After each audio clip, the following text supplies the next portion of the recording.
Hello dears, നമുക്ക് നബിദിന കാഴ്ചകളിലേക്കൊന്ന് പോയാലോ?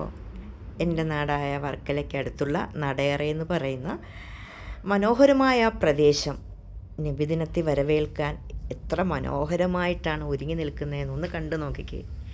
കഴിഞ്ഞ 2-3 വർഷങ്ങളായി ഞാനിങ്ങനെ പോകാറുണ്ട് കേട്ടോ. ഈ നബിദിനത്തിൻ്റെ ആ ഒരു ആഘോഷത്തിൻ്റെ ഭാഗമാകാൻ എനിക്ക് ഭയങ്കര ഇഷ്ടമാണ്.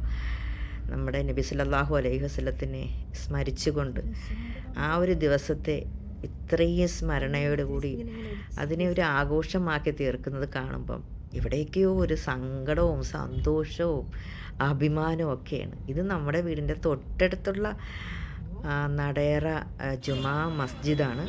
നടയറ ജംഗ്ഷനാണ്. ഒരുപാട് പ്രത്യേകതകളുള്ളൊരു സ്ഥലമാണ് നടയറ എന്ന് പറയുന്നത്. മനസ്സിലായോ? എല്ലാ മതങ്ങളെയും ഒരുപോലെ ചേർത്ത് നിർത്തുന്നതാണ് നടയറ എന്ന് പറയുന്ന ആ ഒരു പ്രദേശം. അവിടുത്തെ ആ ഒരു കാഴ്ച നിങ്ങൾക്ക് തന്നെ കാണുമ്പോൾ മനസ്സിലാക്കാൻ പറ്റും. എനിക്കെല്ലാം കൂടി വീഡിയോയിൽ ഉൾപ്പെടുത്താൻ പറ്റാത്തത് കൊണ്ടാണ്. വളരെ മനോഹരമായ രീതിയിൽ. പക്ഷേ ഇതിൽ ഏറ്റവും സന്തോഷം തോന്നിയത് അവിടെ ഞാൻ നിൽക്കുന്ന സമയത്ത് അനൗൺസ് ചെയ്തിട്ടുണ്ടായിരുന്നു. ഇതിൻ്റെ ഒരുക്കങ്ങളും മറ്റുമൊക്കെ ചെയ്തത് ഒരു സജീവെന്ന് പറയുന്ന ബ്രോയ. അതും ഈ ഒരു മതത്തിൽപ്പെട്ട ഒരാളല്ല എന്ന് ചിന്തിക്കണം. അപ്പോൾ ഇവിടെ മതം എന്ന് പറയുന്നത് അതിനെ കൊണ്ടുവരുന്നത് ശരിക്കും മനുഷ്യസ്നേഹികളല്ല. മനസ്സിലായോ? പരസ്പരം സ്നേഹിക്കുന്നവർ ഒരിക്കലും അവിടെ നമുക്കിടയിലൊരു മതത്തെ കൊണ്ടുവരില്ല. അപ്പോൾ എപ്പോഴും നമ്മൾ എല്ലാ മതത്തിൻ്റെയും നല്ല വശങ്ങളെ ഉൾക്കൊണ്ട് അതിൽ പങ്കെടുക്കാൻ ശ്രമിക്കുക. ഒത്തിരി സന്തോഷം തോന്നി. മോനോടൊപ്പം കുറച്ച് സമയം പെട്ടെന്നൊന്ന് ഇറങ്ങിയതാണ്. കണ്ടില്ലെങ്കിൽ വല്ലാത്ത സങ്കടമായി പോകുമായിരുന്നു. ഒരുപാട് സന്തോഷം.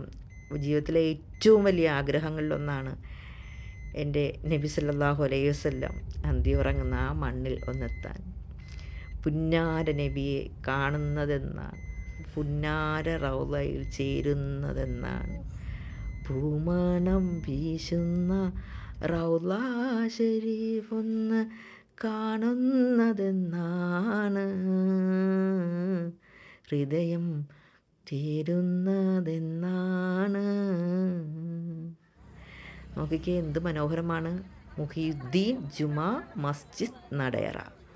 അപ്പോൾ വല്ലപ്പോഴും ഒക്കെ വരുന്നത് വളരെ ഭംഗിയുള്ള റിനിവേഷനൊക്കെ ഇപ്പോൾ ചെയ്ത് വളരെ മനോഹരമാക്കിയിട്ടിരിക്കുന്ന ഒരു പള്ളിയാണ്. എൻ്റെ മക്കളൊക്കെ ഓൾമോസ്റ്റ് ജുമാ നമസ്കാരത്തിനൊക്കെ പോകുന്നത് ഈ പള്ളിയിലാണ്.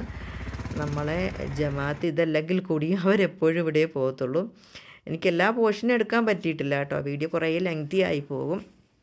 ഇതൊക്കെ ഓരോ പോർഷനായിട്ട് അവർ ഡെക്കറേറ്റ് ചെയ്തിരിക്കുകയാണ്. എന്തോ ചരിത്രം സൃഷ്ടിച്ചുകൊണ്ടുള്ള ഒരു അലങ്കാരമായിരുന്നു. അപ്പോൾ അടുത്തൊരു വീഡിയോയിൽ കാണാം. ബൈ.